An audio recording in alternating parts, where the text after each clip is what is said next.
You're still here? You reek of old age. Go home already." This harsh outburst came from our oldest son's wife during their housewarming party. My husband and I had come to celebrate our son's new home and were shocked by her audacity. Our son stood up, probably trying to calm his wife down, but beside me, my husband quietly muttered, "Shall we bring this house down?" At his words, our daughter-in-law's arrogant smile turned into a surprised gasp.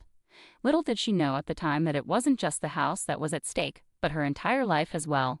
My name is Jacqueline Green. I'm 64 years old. I married my husband Sam and moved into his family home, where we lived a contented life.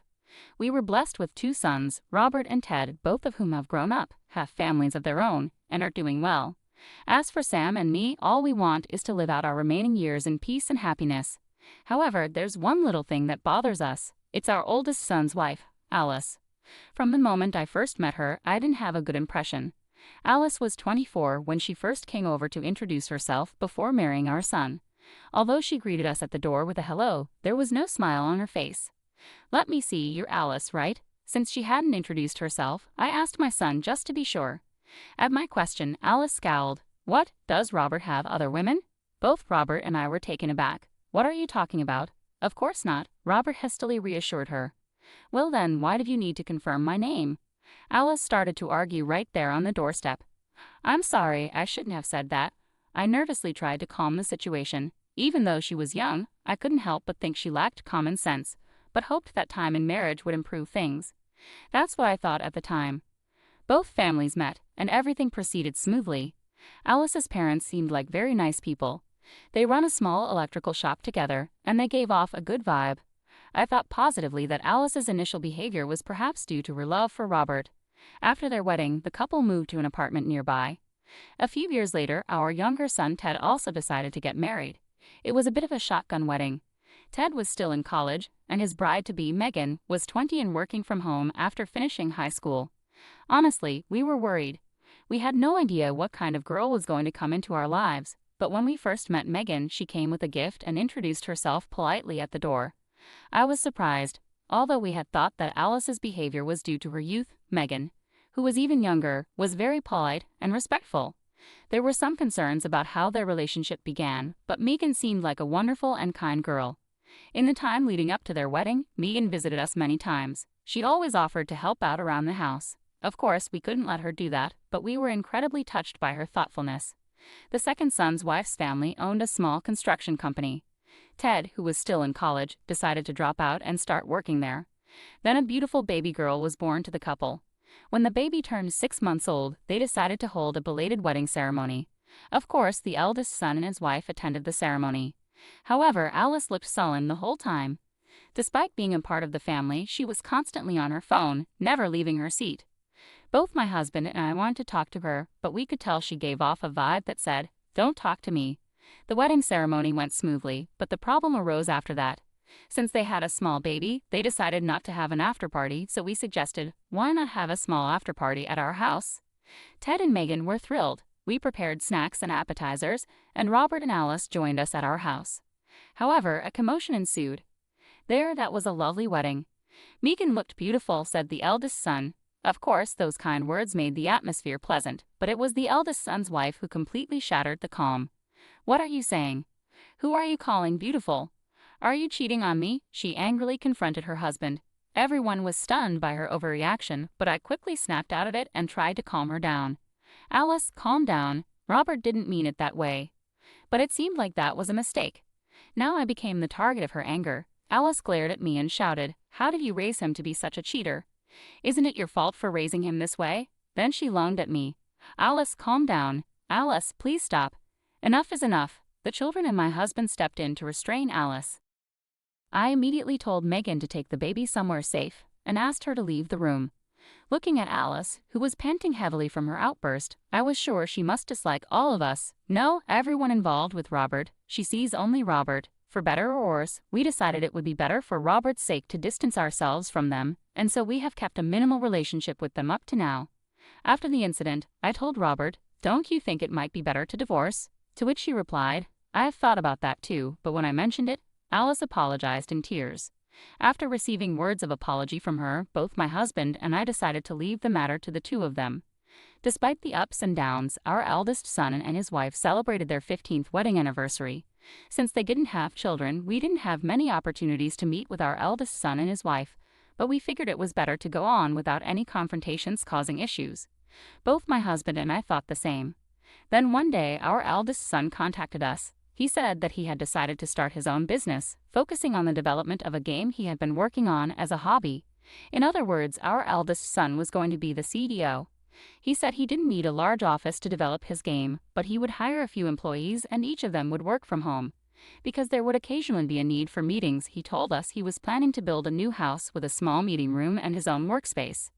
My husband and I were very happy to hear that our eldest son was turning his hobby into his career and looking toward the future. A few months later, a mansion was completed.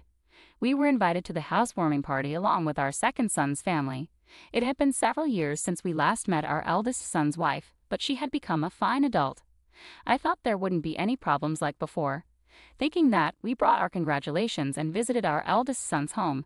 "Hello, excuse us," I said as I rang the bell. My eldest son came out to greet us.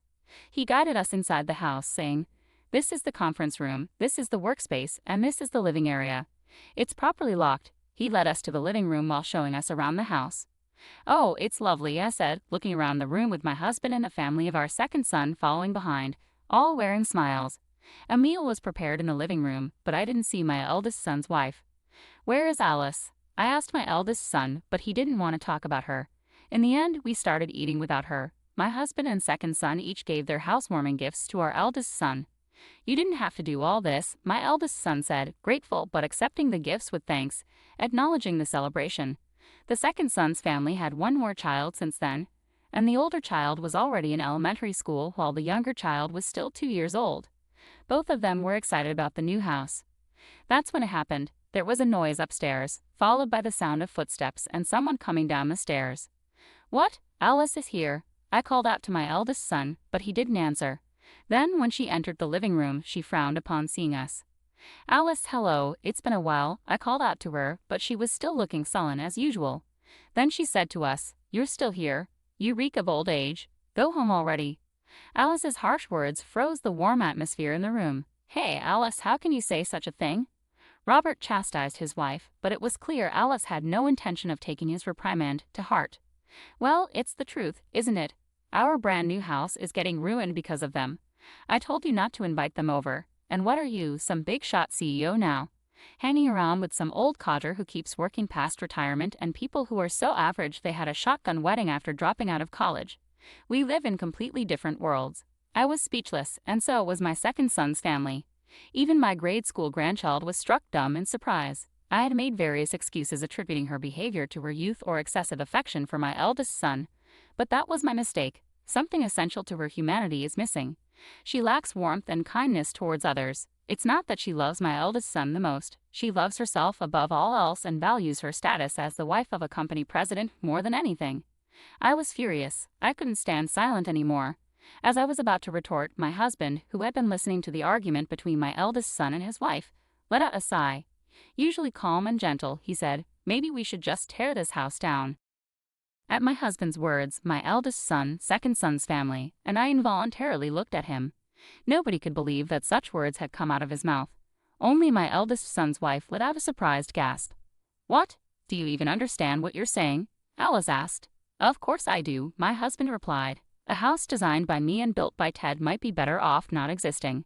Alice was stunned at my husband's words. "I'm sure you, as the president's wife, wouldn't be satisfied with such a house designed by an old man and built by someone beneath ordinary. Our worlds are different. You should just move out." My husband's calm tone was ironically scary. Knowing this, none of us could interrupt the conversation between him and Alice. "What do you mean?" Alice started to tremble at his words and she glared at my eldest son. Noticing her gaze, my eldest son sighed and said to Alice, "It means exactly what he says. This house was designed by my father, a top architect, and the contractor is Megan's family's firm, with the foreman being Ted. I may hold a title and be a president, but I neither have substantial wealth nor reputation yet. Thanks to my family. I could own such a wonderful house rather among us. I know we are the most ordinary or even beneath ordinary." Alice turned pale at my eldest son's words. She must not have known, but even if she didn't know, didn't she ever wonder? There's no way our eldest son's income and savings alone could have built such an impressive house. My husband didn't even charge for the design work, and there's hardly any profit for our second son's in-laws who run a construction company. I can't thank enough to our second son's in-laws who helped us simply because we're family. Yet our eldest son's wife has the audacity to act pompous just because of her husband's status. Who does she think she is, saying that we're less than average? Alice repeated his words as if she couldn't believe them. You could see the despair on her face. Indeed, my husband still works for a company even after his retirement, but that's because the company asked him to stay on as a top-tier architect. Our second son is being groomed as the next boss at his wife's family business. He gets good treatment not just from his coworkers but also from the business partners that his wife's family has had relationships with for years. And even though he's not yet the president, he's working hard for the company. Yet in this group, Alice is at the bottom of the barrel. Our eldest son laughed, looking at his wife, whose face had turned blue as if she was about to cry at any moment. Our second son also started laughing involuntarily, but the atmosphere was anything but pleasant. Our second son's wife quickly picked up on the mood and took their child to a nearby dollar store. She's really good at reading the room and is very considerate.